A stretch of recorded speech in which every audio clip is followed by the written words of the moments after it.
Good morning, Facebook, YouTube, and Twitter. This is Rich again, back for your first video blog of the day for Monday, August 17th, 2015, around 6:25 in the morning, Billerica, Massachusetts.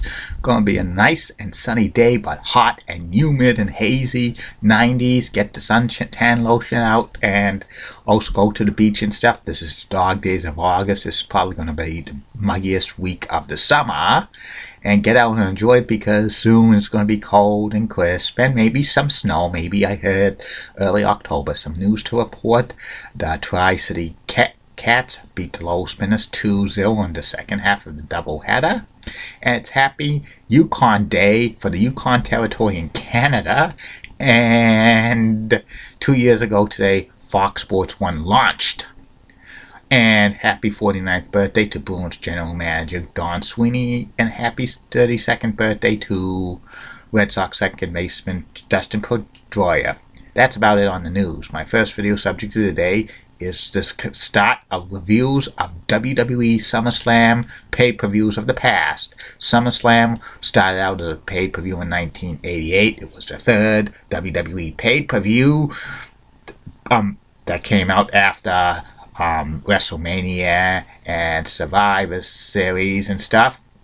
And SummerSlam was always in August, like end the summer. The first SummerSlam happened on August 29th, 1988 at Madison Square Garden in New York City. It was titled SummerSlam 1988. And the main event was the Mega Powers, Hulk Hogan and Randy Macho Man Savage against the Mega Bucks, which was the $1 Million Man, Ted DiBiase, and Andre the Giant. Plus, they had some other great matches on this card. Calling the action for this pay-per-view at SummerSlam 88 was Gorilla Monsoon and Superstar Billy Graham. I'm the man with the power. I'm the man that's too sweet to be sour. Superstar Billy Graham was not a great announcer and stuff like that, but Jesse Ventura, who usually did pay-per-views with Gorilla Monsoon in his time period, was special referee for the main event. The first match to kick off SummerSlam were the Fabulous Rougeau brothers, Jacques and Raymond Rougeau, facing off against the British Bulldogs, the Dynamite Kid and Davey Boy Smith. This was a great tag team match to start off the pay-per-view, 20 minutes. It was back and forth. The Rougeaus just turned heel, and they had that annoying gimmick. They were moving to America and stuff, even though they were from Montreal, Quebec, Canada. That was kind of a silly gimmick.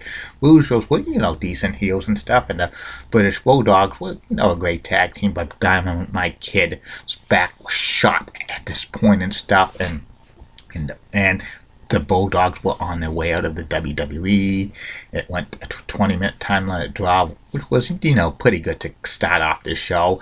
If the Bulldogs, were staying in the WWE at this point, I bet them and the Rougeaus would have had a long running feud. The next match was Bad News Brown facing off against Ken Patera. This was kind of a total squash match. Ken Patera was all washed up at this point, and the WWE was pushing Bad News Brown as a kind of a top heel. Bad News Brown wins with the Ghetto Blaster. Nothing to write home about.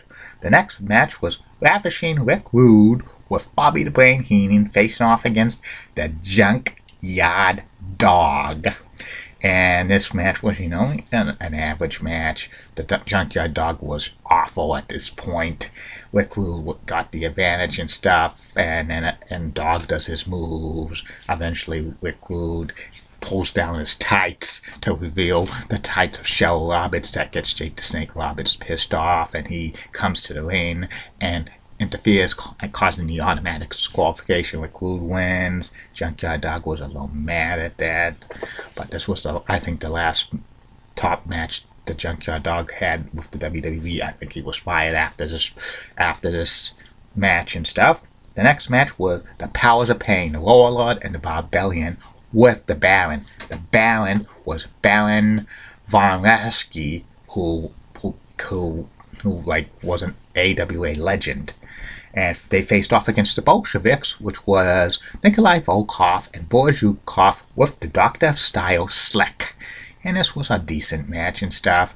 The Powers of Pain won in about like 6 minutes with one Boris Zhukov hit himself, slammed himself accidentally into the turnbuckle. Bob Bailey took advantage. 1, 2, 3. The next match was for the Intercontinental title. It was the Honky Tonk Man with the Mouth of the South, Jimmy Hart, or Colonel Jimmy Hart, facing off against a mystery opponent. It was supposed to be Brutus the Barber Beefcake. I think Beefcake was going to win the Intercontinental title at this point, but a week before on WWE Superstars of Wrestling, Outlaw Ram Bass attacked Brutus Barbecue Beefcake and scalp him and stuff to knock him out of SummerSlam. But I think at this point that the hands were tired of Beefcake chasing the Honky Tonk Man, and the Honky Tonk Man got on the mic. I challenge anybody to come down and do it. But then the Warrior's music played, do, do, do, do, do, do, do, do, do, and it's the Ultimate Warrior. The Ultimate Warrior goes crazy and stuff, does his moves and stuff, gives a big splash to the Honky Tonk Man, pins him 1, 2, 3. The Honky Tonk Man's reign as the longest running Intercontinental title champion is over, and the Warrior wins the new Intercontinental title. This was probably the most exciting part of the card. The next match was a Canadian strongman, Dino Bravo, with Frenchie Martin, who carried the sign USA is not okay and stuff, facing off against Don Muraco, The Rock. This match was, awful, goddamn awful. Don Muraco was, he was, even though he turned face early, I didn't really like his face. Well, I loved him better as the Magnificent Muraco, and Dino Bravo was just, a strong man and stuff. He was, a decent heel, but, the USA is not okay thing that Frenchie Martin said was, very pointless. What has, Quebec ever done to the United States and stuff like that? It was just it's just a silly gimmick and stuff. And the match had Frenchie Martin distract Don Muraco and Dino Bravo give a side suplex for the 1, 2, 3. Just an awful match. The next match was for the WWE Tag Team Championship. It was the Hart Foundation, Bret the Hitman Hart and Jim the Anvil Neidhart facing off against Demolition Axe and Smash with Mr. Fuji and the Mouth of the South, Jimmy Hart. Jimmy Hart still owned the contracts of the Hart Foundation, even though the Hart Foundation turned face after WrestleMania 4 and stuff. And this match was, an okay match. The back and forth ending had Axe hit Bret the Hitman Hart with Jimmy Hart's megaphone when the referee was being distracted by Mr. Fuji and Jimmy Hart, and then Smash pins Bret the Hitman Hart 1, 2, 3. The next match was the Big Boss Man with Slick in his corner facing off against Koko B. Ware. This was another squash match, I'm telling you. Big Boss Man gives a sidewalk slam to Koko B. with 1, 2, 3.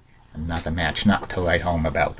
The next match was Jake the Snake Roberts facing off against Hercules. Back and forth match, but Jake the Snake won with the DDT. And then the main event.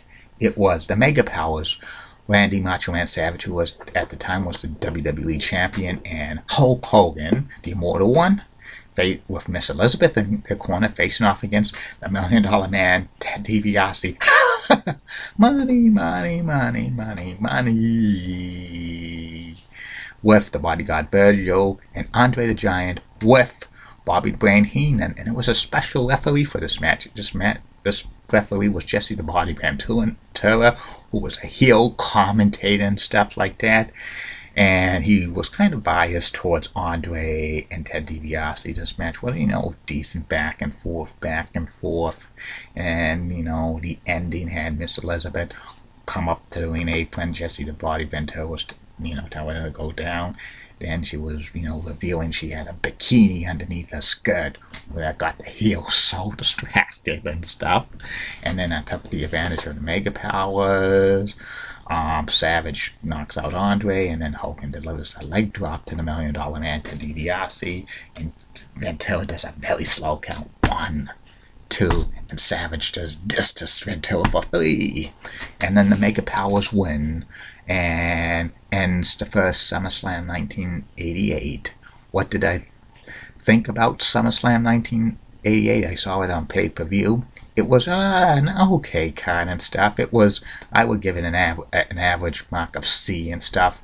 It was like basically a glorified Madison Square Garden house show card, which they would show on the MSG networks for years. This was kind of a glorified card, but it was on pay-per-view and stuff. The lighting was pretty good on this. They like lighted up Madison Square Garden during this event, because usually during Madison Square Gardens they just light the shut off and that. I think, and also they had the Brother Love show with Hacksaw Jim Duggan and stuff that killed off time and stuff. Oh, you need to get Hacksaw on the card as an interviewer. I heard the original plan for like SummerSlam 1988 was that they were going to try to get Nature Boy Ric Flair to the Brother Love show and challenge Randy Macho Man Savage for the WWE title, because around this time Ric Flair was having problems with the booker, Dusty Rhodes and Jim Crockett Promotions. Ric Flair was NWA World Champion, but he was having a lot of problems with Dusty Rhodes. He was going to threaten to quit and stuff, but this was the time when the Jim Crockett's promotion was on the verge of being sold up to like Turner Broadcasting Company, and I heard that Turner Broadcasting Company said if Ric Flair's not with them, they were not going to buy Jim Crockett Promotions, so Ric Flair stayed with Jim Crockett Promotions and stuff. But it would have been real interesting to see if Ric Flair would have made the jump to WWE around this time period. It would have been pretty awesome. And also, like with Brutus the Barber Beefcake missing out on a chance to win the Intercontinental title, I think that with the fans, they didn't buy Brutus the Barber Beefcake as a legitimate threat to the Honky Tonk Man after so many months chasing them after the belt. So, and the Ultimate Warrior was gaining steam as a face and stuff, so they had to put the belt on the Warrior. That's about it on SummerSlam 1988. Later on in the day, I'm going to reveal SummerSlam 1989 from the Meadowlands Arena in East Rushford, New Jersey. Might be doing some doubling up on these SummerSlams during this week and stuff. And have a good day. The last video blog I'm going to do today is about the personality profile, about former Major League Baseball player, Astros first baseman Jeff Bagwell. Tomorrow's only going to be 2 because I'm going to the Red Sox game tomorrow night. So there might be 4 this weekend. And like I always say, keep calm, and I'm a Julie Brennan guy. Molly Rosenblunt of Fox 35 rocks and has nice legs and a great smile. And in the words of Jim Ross, that Don Jezebel. Have a good day, Facebook, YouTube.